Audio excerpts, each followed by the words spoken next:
Monsieur Diedry Ngoran, président du réseau des cadres PDCI Notre Héritage, a présidé la rentrée politique du réseau le mercredi 2 octobre 2019 dans l'enceinte de l'auditorium de la maison du parti du PDCI RDA à Cocody. Objectif, la reprise des activités du réseau et échanger avec l'ensemble des membres en vue d'établir le programme d'activités à court, moyen et à long terme. Au cours de cette rencontre, plusieurs sujets ont été abordés, à savoir l'arrestation arbitraire du vice-président du PDCI RDA et président du conseil régional du Béquet, Mongwa Jacques, le meeting du 19 octobre 2019 à Yamoussoukro, l'actualité bouillonnante sur la récomposition de la commission électorale indépendante CEI, et enfin des remerciements à l'endroit du président Henri Konan Bédié pour avoir nommé certains membres du réseau au bureau politique et au poste de vice-président.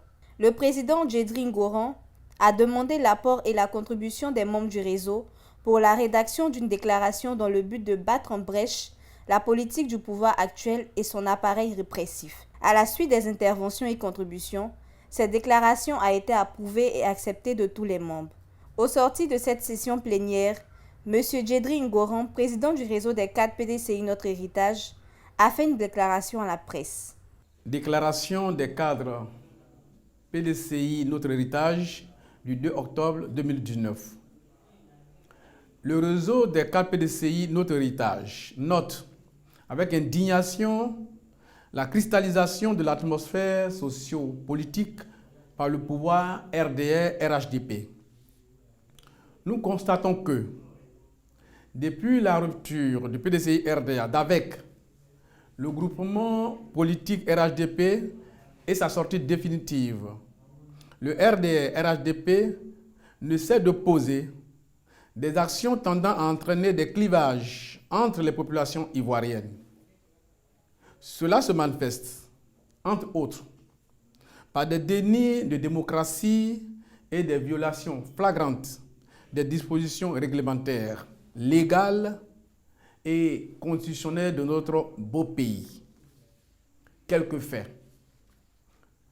Le 7 mars 2019, le pouvoir RDR-RHDP remettait en cause le principe établi et acquis du bulletin unique lors des élections en Côte d'Ivoire pour faire élire au forceps M. Amadou Soumaoro comme président de l'Assemblée nationale qui, lui, formera un bureau sans les autres groupes parlementaires, violant ainsi le règlement intérieur de notre Assemblée nationale. Le 3 juillet 2019, le gouvernement proroge le délai de validité des cartes nationales d'identité, CNI, dont la quasi-totalité est arrivée à expiration au 30 juin 2020. Pourquoi seulement jusqu'au 30 juin 2020, quand on sait le nombre important de pétitionnaires avec les néo-majeurs et que le dispositif de renouvellement et de confession des CNI est inopérant. Pendant ce temps, de vastes réseaux de fraude sur la confection de CNI sont découverts sans qu'aucune enquête sérieuse et crédible ne soit menée.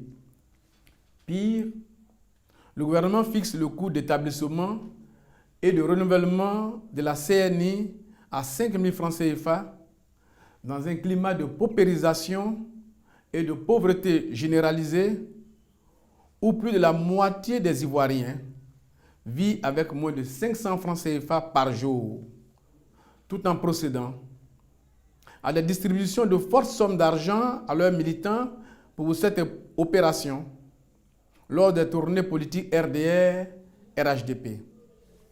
Contraint par la Cour africaine des droits de l'homme et des peuples à une réforme de la CEI, le gouvernement a ouvert des négociations afin de la rendre conforme à l'arrêt de la dite Cour. Faisant fi des observations faites par les partis de l'opposition qui attendaient les thèmes de référence de ces négociations, le pouvoir RDR-RHDP signe une parodie d'accord avec des partis non représentatifs choisis par lui-même.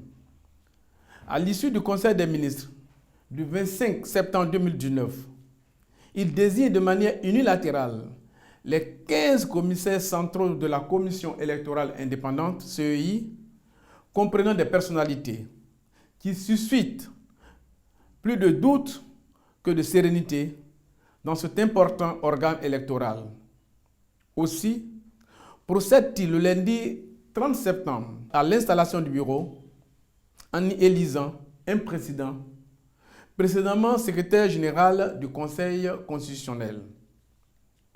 M. Jacques Mangwa, vice-président du PDCI-RDA, président du Conseil régional du Béquet, convoqué le vendredi 27 septembre 2019, après avoir signalé la présence suspecte d'un colis d'armes à sa résidence secondaire de Nguessankro, département de Béoumi, aux autorités compétentes, est gardé à vue, sans explication et justification aucune, à la brigade de recherche de gendarmerie de Bouaké, puis déféré le lundi 30 septembre pour délit de détention d'armes et de munitions de guerre à la prison civile et correctionnelle de Bouaké, tandis que des bandes armées de non-nationaux pratiquent au vu et au su de tous dans nos régions leur paillage clandestin. Nous faisons l'économie des autres actes graves qui mettent à mal la cohésion sociale tant souhaitée par l'ensemble des Ivoiriens et entachent l'image de notre chère patrie. Au regard de ce qui précède, le réseau des cadres PDC Notre Héritage dénonce avec la plus grande fermeté cette manière inique et inédite de conduire la destinée de notre peuple, qui ne le mérite d'ailleurs pas. Interpelle le gouvernement sur cet état de fait. Prend à témoin la communauté internationale sur ces agissements, réclame la cessation immédiate de toutes ces violations flagrantes et graves de nos lois et règlements. Se réserve le droit, conformément au statut et règlement intérieur du PDCI-RDA, de mobiliser ses membres pour barrer la route par tous les moyens constitutionnels à tous ces harcèlements et autres intimidations qui n'effraient par ailleurs que leurs auteurs. Exhorte la direction du parti à prendre ses responsabilités en tenant compte des aspirations profondes de la base qui crie son ras-le-bol et reste à l'écoute de ses mots d'ordre. Appelle les militants à rester sereins et déterminés quant à la lutte qui s'engage pour arracher la victoire au présidentiel de 2020.